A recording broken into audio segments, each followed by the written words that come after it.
Welcome everybody to our next episode of the Next Big Thing podcast. It's a pleasure to be back here as we record. I can't believe it's almost the end of February of 2024, almost 2 months down in the new year here. I am Chris Gennady, Global Head of Research at WisdomTree, and today I am joined by my colleague who has been a guest before. You may recognize him, you may know him, Mobeen, a director within our research team, usually traveling all across Europe talking about various technology and thematic stories. So we're going to be hearing a bit about that today. I do have to read the following before we begin. I do need to state, to clarify, the views and opinions expressed in this podcast are those of WisdomTree and Mobeen, and they are subject to change. Anything we present in this podcast is not intended to be relied on as a forecast, research, nor as investment or tax advice. The information and opinions expressed in this podcast are not a recommendation, offer, or solicitation to buy or sell any securities, and reliance upon them is at the sole discretion of the listener. Please remember, past performance is no indication of future results. And so with that, Mobeen, one of the things to get started here, to get ourselves into the groove, can you tell us what you were doing the last time you spoke with investors? What was the topic? What was the feel? What was it that they were asking you about the various thematic topics that you tend to cover? Yeah, Chris, it's an interesting point to start. I think with thematics, we're seeing these two interesting paradigms right now. On the one hand, investors are looking at things that have good momentum, and certainly we've got a lot of interest in AI and cybersecurity and all the themes linked to some of those things. So we do get a lot of investor interest in those topics. But on the other hand, the other paradigm are things which have not been doing particularly well in recent times. And investors are perhaps looking at potential entry points, low valuations, as long as the underlying story is still alive and kicking. So we get a combination of both those things. Certainly AI on the positive momentum side, but on the potential contrarian, potential upside story, batteries is a very hot topic, certainly for us in Europe. Investors recognize the underlying strength in the battery story, and they are very much aware of the weakness in terms of market performance right now, and that creates an interesting dynamic of a potential entry point. I have to concur in the sense that I was last in Europe speaking to investors. It would have been October of 2023. And as a part of that, you kind of go around to multiple cities, and they set the meeting. The main topics I cover, people may know, things like cybersecurity, cloud computing, AI, so more software, semiconductors, and you set the meeting around that. And so if there's any topic that is not that, you always remember it because you're like, "Ooh, okay, they're asking something, off script here, off agenda," which doesn't always happen. And the off agenda topic that was coming up was sort of energy storage, energy transition, batteries.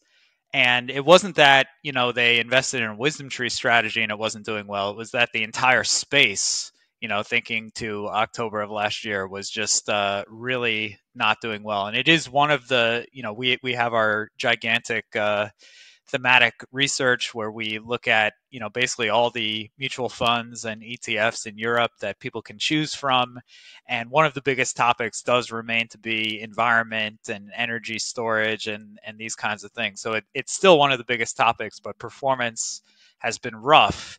And I'd be curious, Mobeen, because I knew you do a lot of work on this, is you've sort of got this marriage that you have to do, I'm sure, in your conversations, where there's the long-term case, the fact that we need energy and all of that.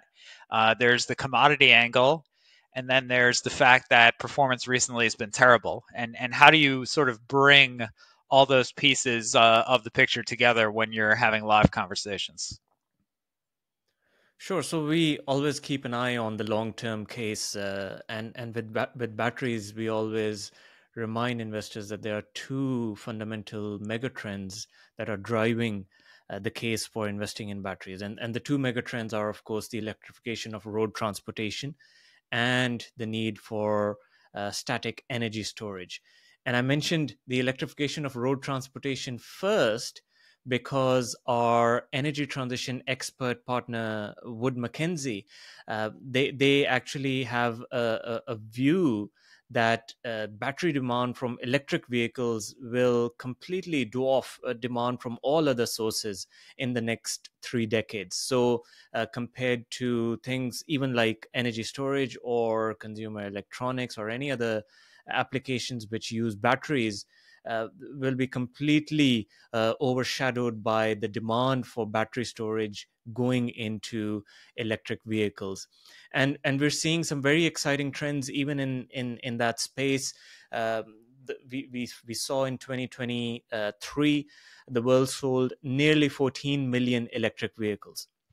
Now there's talk outside, in the market. Sometimes people comment that EV demand is actually slowing down. I don't know what those people are talking about, because I don't believe those arguments. 14 million EVs sold in 2023, up from 10 million in 2022 and up from 7 million in 2021. So we're seeing strong growth. And in December alone, 1.5 million EVs were sold worldwide, and a few years ago, 1.5 million uh, sales weren't even happening in a whole year, let alone a month. So this is certainly a very promising long-term story. And then the second story is definitely energy storage. We're building out renewable energy, and renewable energy on its own is not good enough. It needs energy storage for it to become a reliable source of energy. You mentioned the marriage between the underlying trend and performance, and of course, in 2023, despite all of those strong underlying currents supporting the energy transition story, performance wasn't very good, and largely that was because of what interest rates were doing. And when interest rates are doing what they were doing last year, you expect growth oriented strategies to be affected, and that is indeed what happened to the energy transition space. Uh, it's also useful to remind ourselves that it's not all uh, headwinds on the macro front. We're seeing some very good policy tailwinds for the energy transition. One of the recent ones was the United Nations Climate Change Conference, the COP28, and in that conference, world leaders have pledged to triple renewable energy capacity by 2030, and that's a very bold ambition. We're talking about tripling renewable energy capacity. If you think about, renewable energy has been around for at least 13 or 14 decades. From its humble beginnings, maybe 13 or 14 decades ago, it's certainly been developing and progressing over that period. But now we're talking about tripling all of that in just a span of 6 years. So very bold claims are being made on the regulatory front, which is something that should uh, help catalyze the energy transition theme. So we try to strike a balance in our conversations with investors, reminding people about uh, being aware of the macroeconomic headwinds, but still keeping a focus on the underlying stories that will drive some of these technologies in the long run. So Mobeen, I gotta spice it up a little here because essentially I heard your accelerating growth figures for electric vehicles. which I'm sure are accurate. It's not that. It's just that if you sit in the U.S. and if we have some listeners in the U.S., the story that you hear in the U.S. market is absolutely that EV demand is slowing down, and it's not necessarily the aggregate. So it's not that people are calculating, every EV that's actually sold. They're basically saying what's happening at General Motors. It's not, the picture doesn't look great. What's happening at Ford? Things like the F-150 Lightning and what have you. Maybe some of these things were potentially overhyped in say 2021 when interest rates were zero and liquidity was more or less unlimited, and there were waiting lists to sort of get some of these cars, and then obviously we've kind of worked through that, and now we sit in 2024. And in the U.S., if your name isn't Tesla, basically, you're sort of wondering how the EV story is going. But if you sort of dig a little deeper, you hear things, or you can find things like the BYD story over in China, and that's been a remarkable story. And so I'd be curious if you had any sort of a regional sensibility, in the sense that I don't know that all the regions of the world are sort of having the same uptake on this topic, but I feel like some are having a huge uptake, and then some maybe in the US are sort of questioning, the levels of demand or the speed of the mega trend here. That's absolutely true to recognize that the uptake will vary across regions, and even in within the U.S., some states are ahead uh, compared to others on this uptake of electric vehicles. We know California as a state is always taking a leading role in terms of its policies to incentivize the adoption of electric vehicles. But to your question about global regions, and you mentioned BYD. BYD is an exciting story, and I'll share some stats just to for full disclosure, just to add that the stats I shared about electric vehicles, I took them from a website called Inside EVs. So all listeners can certainly take a look at that website to follow what's happening in the world of electric vehicles. But BYD, the story about BYD illustrates what's happening in China, and China is certainly a big frontier with electric vehicles. I'll share one statistic which is quite revealing. The top 10 electric vehicles sold worldwide in the month of December 2023. And this one is an interesting story to just take a look at. If we look at the top 10 vehicles, electric vehicles sold worldwide in December, two of the 10 were Teslas. So we had the Tesla Model Y and the Tesla Model 3. And of course, some of those sales would have been in the US and many across the world. And then 8 out of the remaining 10 were Chinese models. And 5 out of those 8 were BYD. Now, a lot of the Chinese manufacturers are selling in the domestic market. That's not to say that they are exclusively selling in the domestic market, but a majority of their sales tend to be in the domestic market. They've established themselves very well in the domestic market. Certainly, BYD has done so, and now it's looking to really make a rapid expansion across the world. So, having that domestic learning and experience of what consumers want, what works, what doesn't work, how to price their products, and so forth. They're now taking that experience to other markets elsewhere. And now we're probably going to see BYD offer competitive products in the US and Europe and whatnot in the times to come. And this reveals the fact that, yes, adoption will vary across different regions, but all in all, there's some strong tailwinds behind this trend. And so we've naturally brought up China here, and it's sort of a polarizing topic. And as I said, I'm sitting in the U.S., so in the U.S., there are a few things more polarizing that you could bring up in an investment conversation than China. You learn a lot about what type of investment somebody might have an appetite for or not have an appetite for, just based on their response there. But be that as it may, the performance of China has not been great, and there are a lot of debates about economic policy and the leadership and what they should or shouldn't be doing and what they will or won't be doing.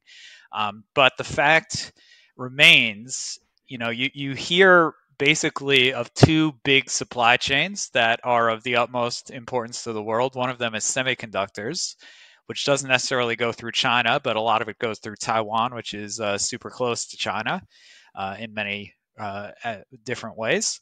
And then you hear of the battery value chain. And to my knowledge, most of the battery value chain certainly goes through China onto the mainland.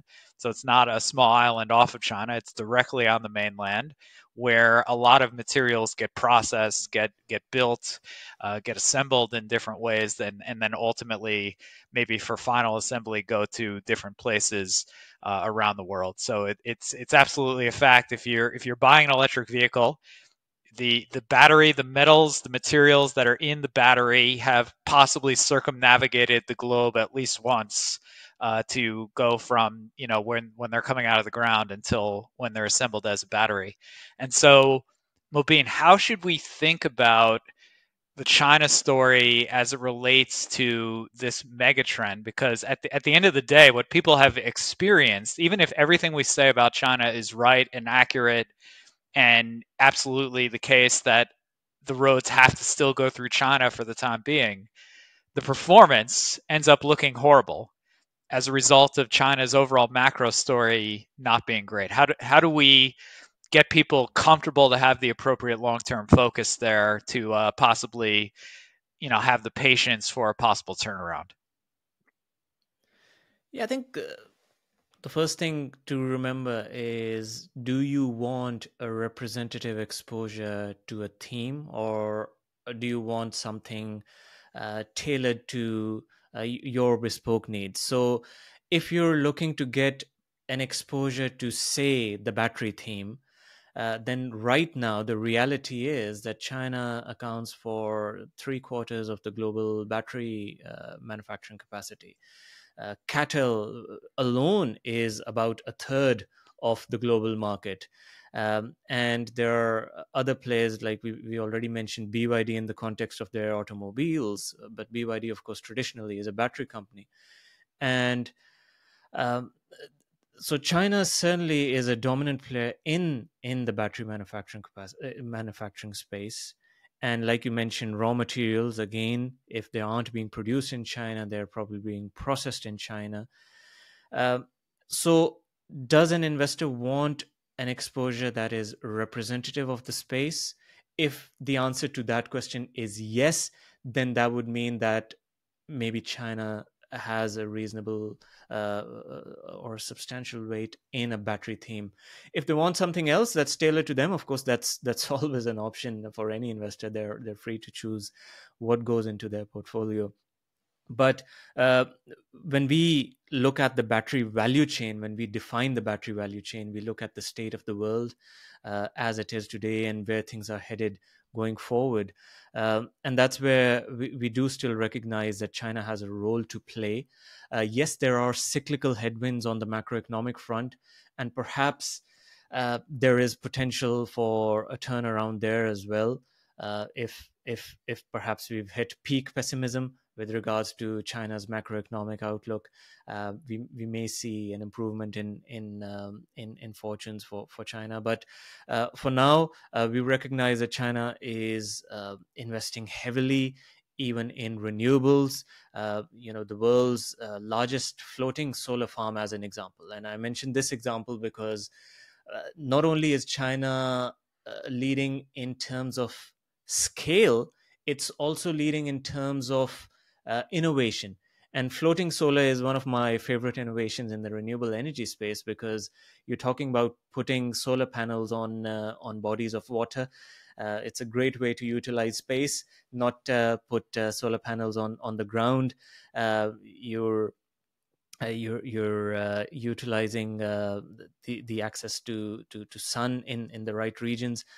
And just as an example, the world's largest floating solar farm, the Dezu Dingzhuang floating solar farm, is in China, 320 megawatts. And alongside that farm, there's an 8 megawatt hour battery storage facility as well. So again, not only is China doing a lot of things in terms of scaling up its investment, it's doing some innovative things, and that's what we're seeing with its the quality of its electric vehicles, and the sorts of renewable energy capacity that it's building. Um, so it will remain a hot topic, of course. How investors perceive it and how they want to invest in that particular market will be a topic of discussion in the months and years to come. But it's hard to ignore the fact that China remains an important player in the energy transition space. So one of the ways that we can sort of break down a mega trend, of course, and we've sort of looked a bit regionally here, talking about U.S. Trends, talking a bit about China. But another way, and a lot of times in thematics, it's about organizing the space, recognizing if you don't organize the space, there could be a few hundred companies, and you're sort of left with just a mess of an alphabet soup. It's hard to understand what's happening. But a useful construct, a useful paradigm could be something that looks sort of like a value chain, where you basically say, okay, for batteries and energy storage, we got to get the materials out of the ground, we got to process the materials, we got to think about the end users of those materials, we got to think about sort of new or emerging technologies, and we got to mix it all together in a way so that the bets that the portfolio is taking against, say, an MSCI ACWI type of global benchmark make sense and are logical, given what people might come to expect from that given megatrend. And so, Mobeen, I'm curious. We've kind of gone China, we've gone US, but I'm curious, if you think of the value chain, is there anything that's particularly standing out? And I know another sort of question frequently comes up as you've kind of got the car maker, because we're talking a lot about electric vehicles, so the car makers, those are the most visible, and so they're sort of on one end of the spectrum, and they might have a certain share price performance and what have you, and then all the way on the other end you got basically miners, and frequently people they may know Tesla's return, but they may not know a bunch of the other car maker returns. They may not know the miners' returns. So are there any bright spots that seem to be happening when people look at how the shares of companies are trading in different parts of the battery value chain? For sure, and it's a useful construct. Certainly, as you mentioned, the value chain approach allows us to conceptualize the megatrend itself. And for example, with batteries, we look at raw materials, so the likes of lithium miners, cobalt, nickel, etc., all the materials that ultimately end up inside a battery. We look at the manufacturers, and of course, in a battery, there are lots of different materials and components that ultimately form a lithium-ion battery. You have your cathodes, you have your anodes, you have the electrolyte that's actually flowing in between those terminals, and so forth. We also have things like enablers. So when we look at the value chain, there are certain technologies which enable the adoption of battery technology. So things like recycling is a very exciting area to look at as we build out more battery capacity. We want to do it sustainably, and the most important way to do it sustainably is through scaling up the recycling industry as well. Charging infrastructure is another enabler. Of course, you can't be running electric vehicles if you don't have a well distributed charging infrastructure spread across the country. And then emerging technologies. Emerging technologies are perhaps my favorite area of the value chain, because these tend to be the most exciting stories to tell. This is where the cutting edge happens. This is the sort of technology which gets people excited, which makes headlines, and gets investors interested in investing in a theme like this. So we've seen things like Toyota making headlines with its solid state batteries. We've seen companies making headlines with aeronautical applications of batteries. We've seen naval applications of hybrid ships. We've seen hydrogen fuel cells. So all of those things are very exciting, very cutting edge, and they remind us that even in the world of batteries, there's a lot of cutting edge, exciting innovation happening. But to your question about returns and the underappreciated stories, uh, one key benefit of looking at a value chain is, of course, diversification. And last year was a clear example of the importance of diversification by looking at the value chain. Raw materials were struggling. So we know that commodity prices, particularly industrial metals, were struggling because rates were going up. The macro outlook for China was not necessarily very optimistic, and for those reasons, industrial metals were struggling. And as a consequence, if industrial metal prices are going down, the fortunes of the miners are impacted as well. But uh, some emerging technologies were actually doing really well. So just like we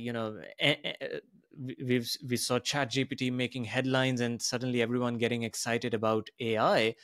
Maybe not to the same extent, but a similar effect was happening in parts of the battery space as well, where Toyota made headlines, where Joby Aviation made headlines about flying taxis and so forth. And markets got excited about those parts of the value chain. So you can have great diversification even within the battery theme, where if one part of the value chain is struggling, another part of the value chain can suddenly do really well at the same time. So diversification is certainly a benefit. The other benefit of looking at a value chain is to, of course, capture the full opportunity set.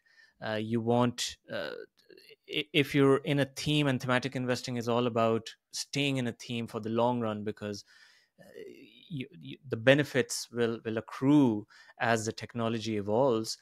If you are indeed in a theme for the long run, you want to have an exposure to the full opportunity set, and a value chain approach allows you to do that. So very interesting way to build themes. And of course, we rely at Wisdom Tree, we rely on industry experts when we're looking to build um, solutions in such themes. And that's a great way for us to learn, and for investors to learn as well.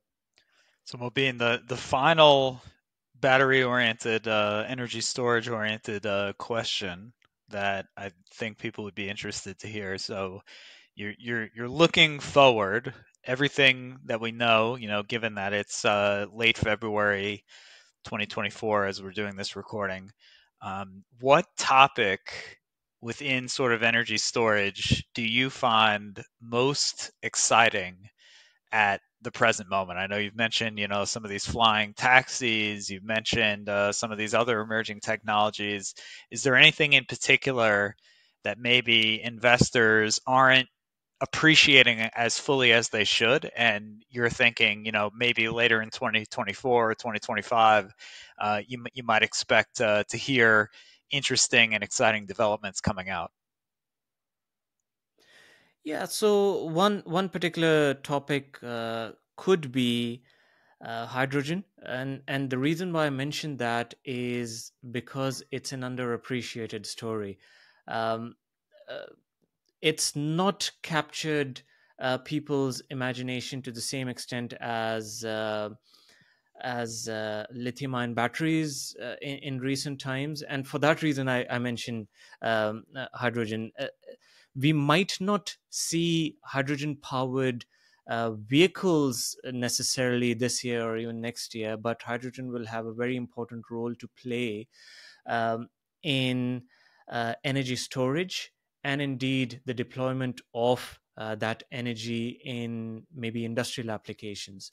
Um, so we know that we're building out, and I mentioned the statistic that at COP28, world leaders have pledged to triple renewable energy capacity over the next 6 years. Now, if you're scaling up your renewable energy by that much in such a short amount of time, how are you going to scale up your energy storage capacity at the same time? We know lithium ion batteries, which is the favored energy storage solution right now, is an excellent application for short duration storage. So if you want to store energy for a few hours, lithium ion batteries deliver an excellent efficiency. But if you want to store energy for a month or 2 months or an entire season, then you need alternative long duration solutions as well. And hydrogen right now is one of the most promising long duration solutions, because what do?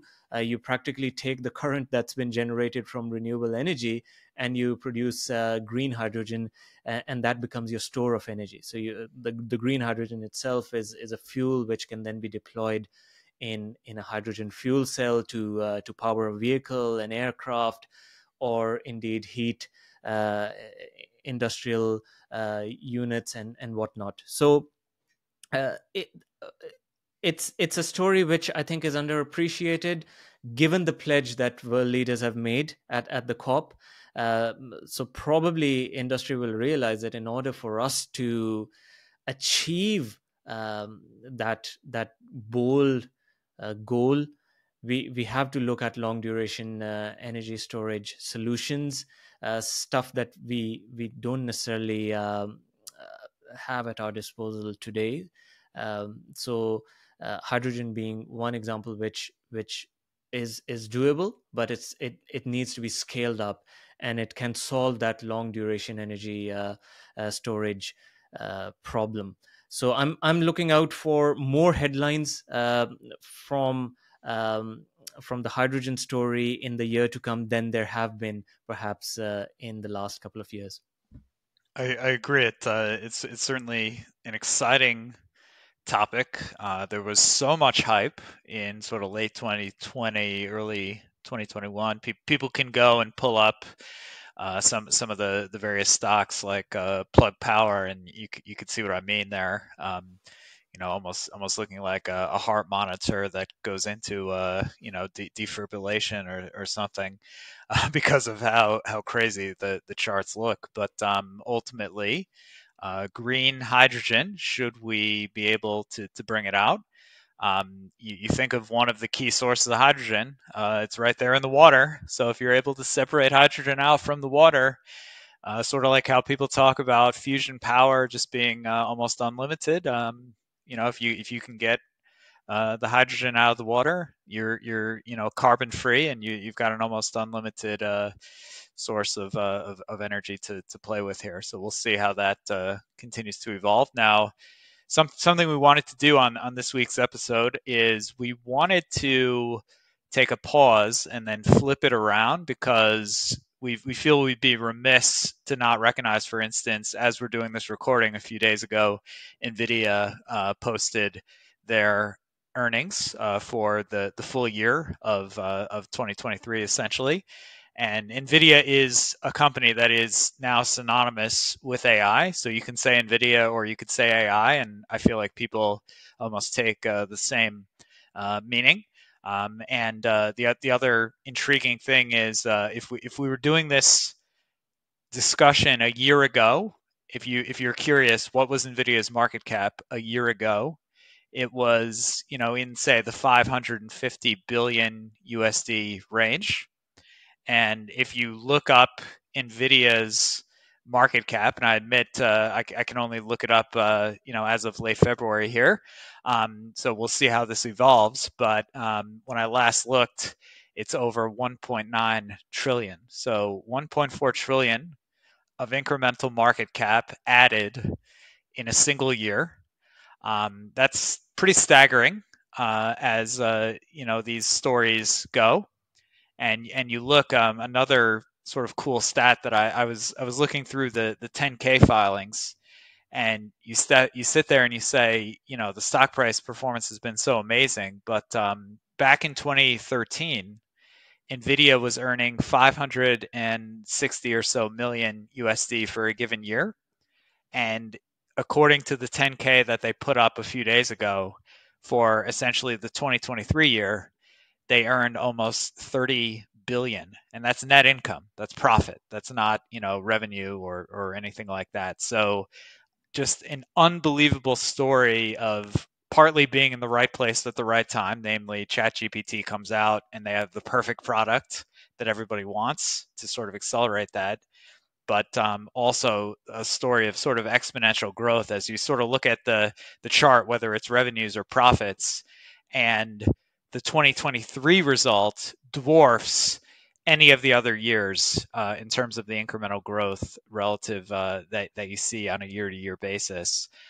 So you have this sort of, Mobeen was sort of alluding to it. It's sort of when these topics get adopted, the incremental uptick that you can see in terms of some of the fundamentals, if you're in the right company, it's absolutely unbelievable. It's absolutely not linear. It can be exponential, and you can really see something special. And so when I look at NVIDIA, I feel like we're watching history, and I'm also knocking on wood every time, thinking, okay, is the stock going to drop 20 or 30%? Because it would still, represent an incredible story at 1.3 trillion market cap, let's say. But Mobeen, I know we wanted to shift it around.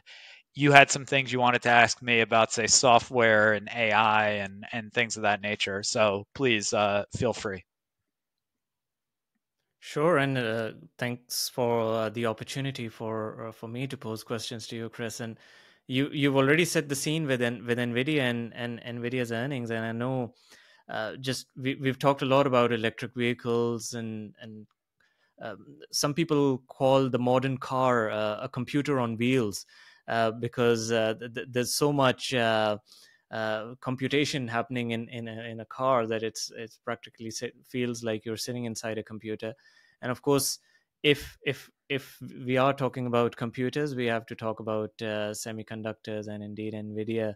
And certainly market reaction to NVIDIA's earnings announcement shows us that markets are still paying very close attention to what NVIDIA is saying and doing. You mentioned some of the staggering growth statistics that NVIDIA has achieved. What we get asked all the time is, will NVIDIA be able to continue achieving the same growth in the months and years to come? So I'm curious to get your take on what lies ahead for the company.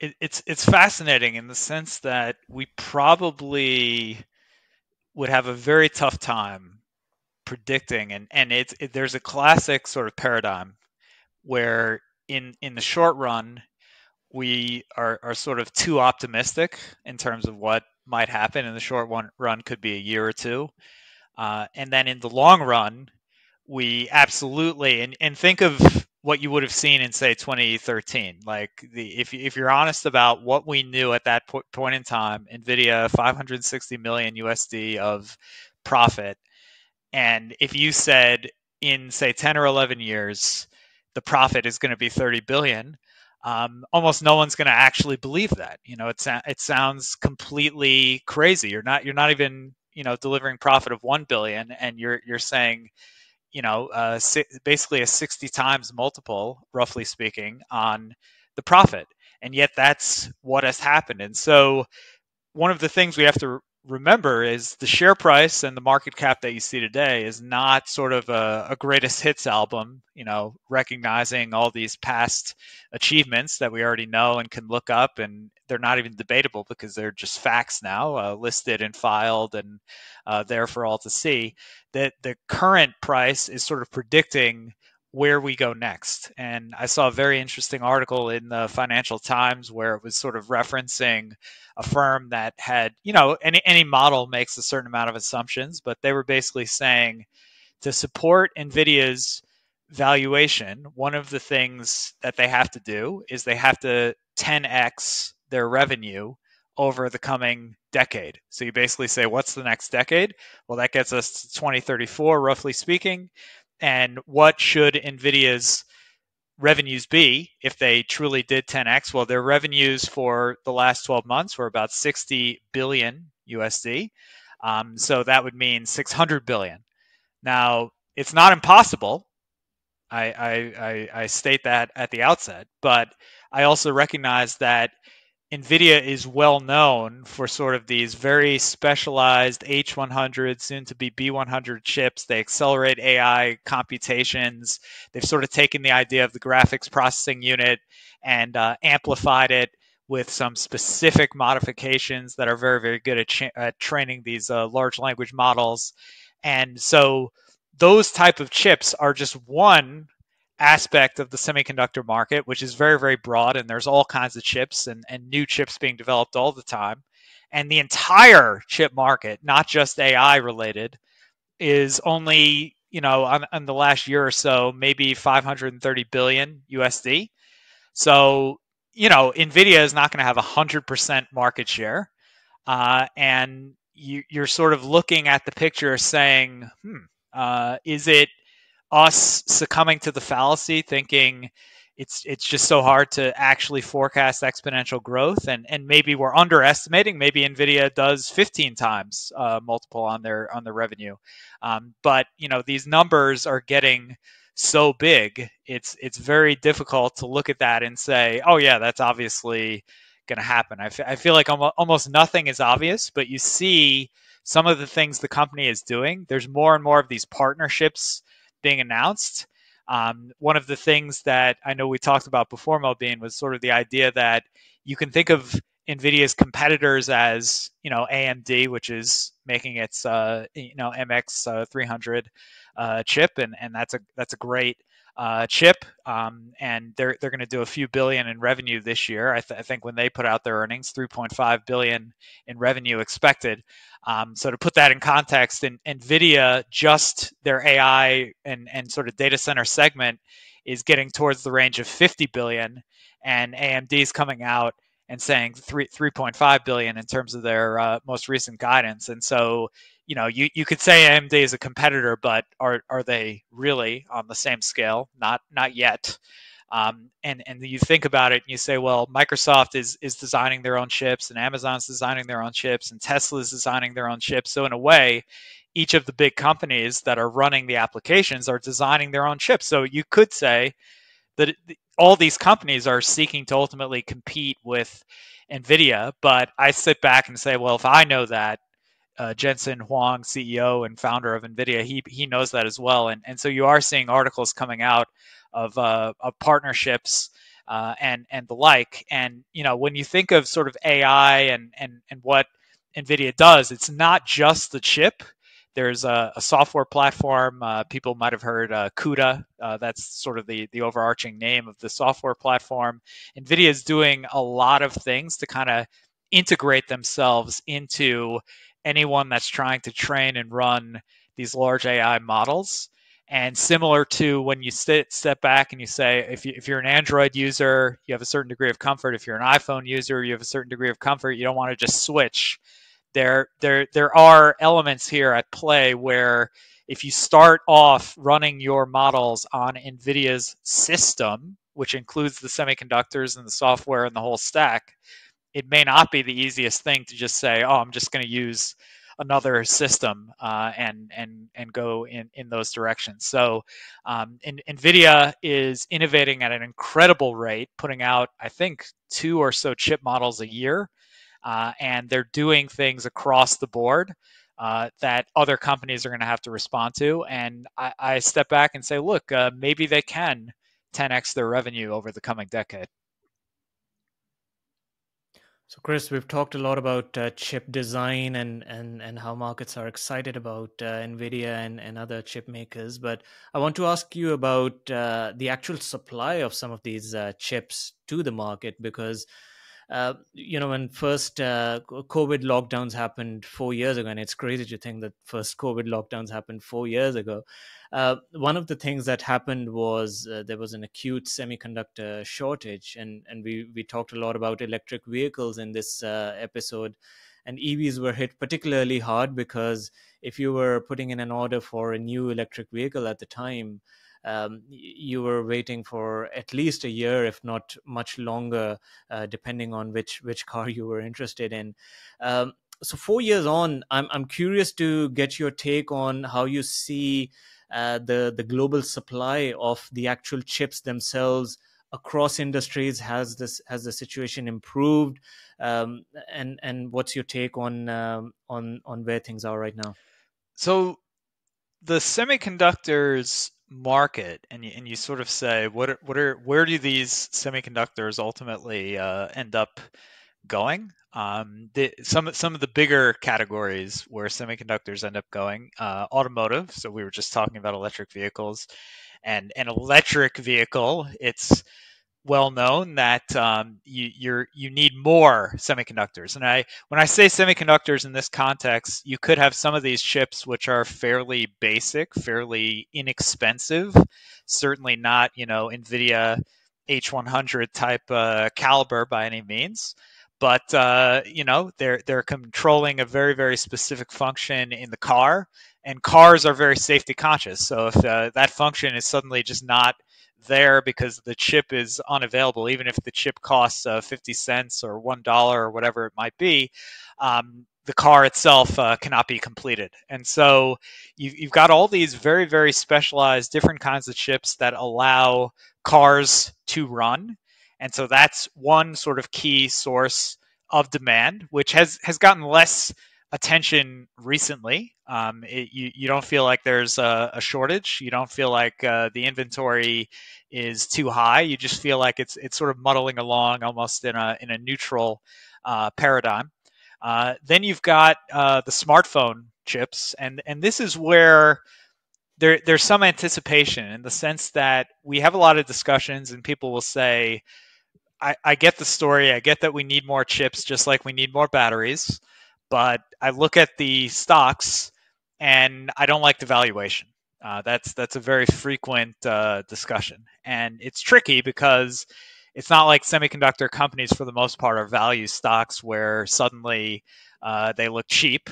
The type of thing that makes them look cheap is, you go into like 4 years ago, a COVID-19 lockdown when everything looks cheap, but of course it's not always easy to pull the trigger when everything looks cheap, because it's cheap for a reason. The market is under a severe stress. So you look at the picture today, the market is certainly not under a severe stress, but you try to look forward a bit and you say, okay, Tim Cook, CEO of Apple, has noted that he's going to announce something that relates to AI. You don't know what he's going to announce. Maybe it has something to do with the iPhone. I hope it does. Maybe it doesn't. But you think a given iPhone has 20 to 30 underlying chips. Now, these chips are a bit more advanced. Apple is the biggest customer of Taiwan Semiconductor Manufacturing Co., which is the most advanced fabrication facility for chips in the world. And so something that could be brewing on the horizon, and we see some people investing in a way that's trying to take advantage of this, because if Tim Cook announces something that makes all the iPhone users think, I forget which, it might be the iPhone 16, I need the iPhone 16. That could be a few 100 million phones at 20 to 30 semiconductors per phone. Some of those come from Qualcomm. Some of those are directly designed by Apple. TSMC is making a lot of them.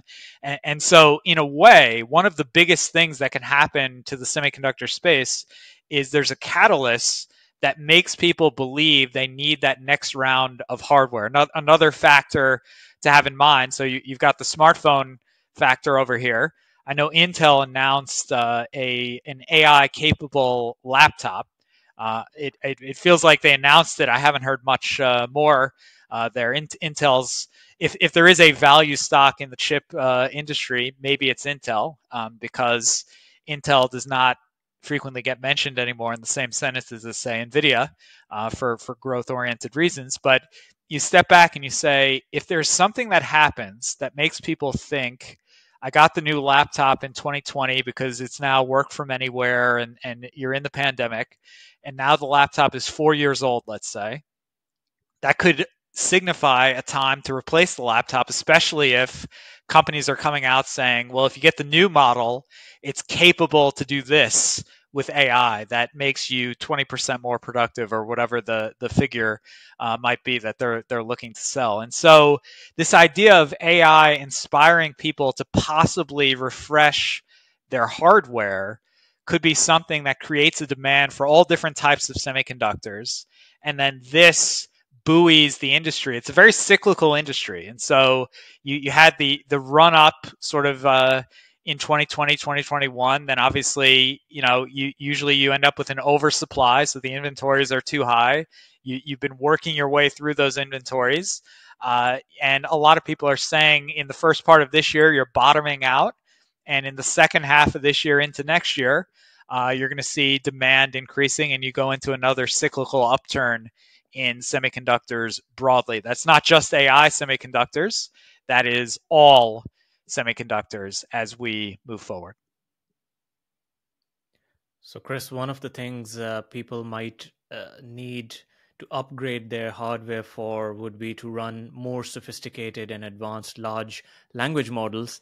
And I noticed a story coming out of the Consumer Electronics Show of 2024, which is hosted by the Consumer Technology Association, CTA, that cars took center stage at the event. And one of the reasons why they did so was that many automobile manufacturers unveiled digital assistants, which were powered by generative AI. So essentially, what you could do as a driver or a passenger is you could actually talk. That capability is already there. I mean, you can often talk to the infotainment system and ask for, what the weather is like, and maybe ask it to play a certain song for you. But these new models are going to take it a step further, and the assistant will be able to answer more complex questions about the car's safety and so forth, making the experience a lot more interesting for the passengers. But I like that example because it showcases that pretty much every industry wants to jump on to the generative AI bandwagon. So I'm curious to get your take on how you see the state of large language models right now, and the uptake across industries. The fascinating thing here is, for the longest time, you sort of felt like whatever's going on in your electronic device, they're in finance. There's the expression, black box. So you're just sort of when you hear that expression, it's meant to tell you, okay, there's something technical going on. We can't explain it. We're not sure why, and you just sort of hope, you're hoping for the best. And in a way, you turn on your equipment, you turn on your car, whatever device you're thinking of each day, and admittedly, if you're like me, you're really just hoping it works, because if suddenly it doesn't work, you're in real trouble. Your best option frequently is you have to reset, unplug it and replug, is one of the only things I admit I know how to do. But what large language models are seeming like, we're getting closer and closer to a way in which a regular person that did not study or get a PhD in computer science, but just a regular person with a reasonable amount of knowledge, can speak to a system in a normal way, and the system gives them the answer that they're looking for. And you don't need to necessarily say, oh, you use that word, or you mispronounce this, or you only know this language. Like, none of that is essentially necessary anymore. And you could get to a point where people could speak, two different languages to one another, and the system could be translating in real time. You could get to a point where, as a person that didn't take necessarily any coding classes, but might have a certain data sensibility, you can sort of explain to the system in regular words this is what I'm looking to do, and the system could convert what you're looking to do into any of the coding languages, possibly saying, given what you're looking to do, you should program in this language, and here's what a possible program could look like. And so in a way, people who have never studied coding before might end up closer to software development than they ever thought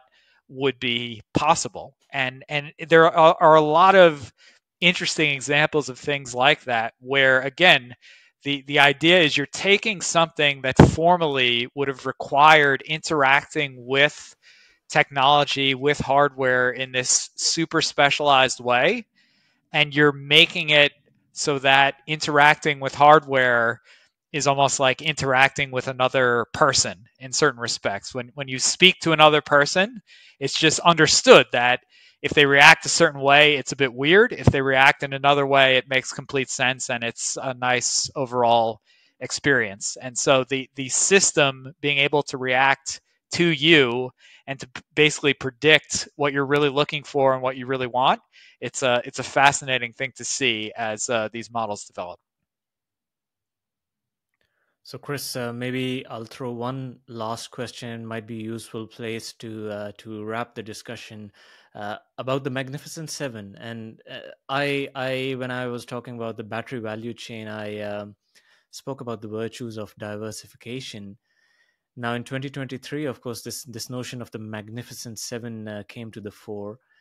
Um, but do you think in 2024 we will, when 2024 closes, we will still be talking about something like the Magnificent Seven or the Magnificent Six or Eight or 10 or whatever that might be? The idea being there will be a small number of players who win big, or do you think the gains in the markets will be shared more broadly across the market? So, just curious to get your take on the idea of the magnificent X number of companies that might arise in 2024.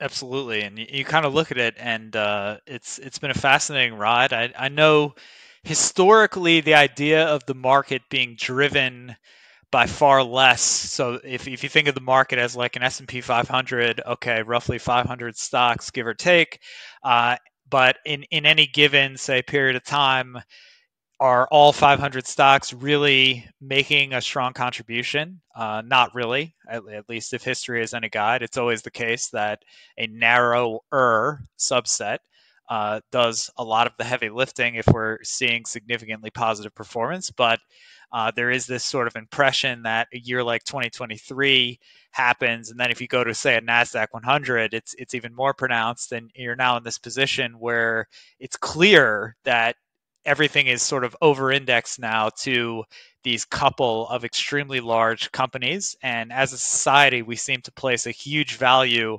on network effects, namely the concept. If you look at, say, Facebook, which is part of Meta Platforms' business lines, and you see more than 3 billion monthly active users, that's a staggering number. And what you can do with such a user base, there's a certain value to that. You think of Amazon Prime, the number of customers. You think of Apple, the number of iPhone and iOS users. You think of Google, the number of Android users. It's no accident that all the companies that are within that group have these gigantic platforms that can be monetized in different ways. And one of the easiest sort of forecasts to make starting 2024 was, okay, 2023 was the year of the seven. 2024, everything's going to broaden out. Now, concurrent to that, everybody was at the time also thinking they're going to have to lower, they being the US Federal Reserve, they're going to have to lower interest rates at a certain point. Now, obviously, that discussion has evolved. So, you start the year, you're thinking maybe in March they're going to lower interest rates. I don't think anyone out there now is prognosticating a March 2024 lowering of interest rates. So that has changed. NVIDIA is still on a roll. I wouldn't say that all 7 of the stocks are equally on a roll, but some of them certainly are as we've been moving forward here. And it remains that for the moment, large language models are still incredibly large, meaning very expensive to train, very expensive to develop, very expensive to run. And so not every company can even build them. But you look at what Meta is doing, sort of the open source movement. They're sort of at the forefront of that. And you look, if anyone wants to Google something interesting, Google Grok language processing units. It's an example of a company out there running a model on a far reduced sort of overall subset of chips and not necessarily needing as gigantic of models or as much resources as some of the largest companies in the world.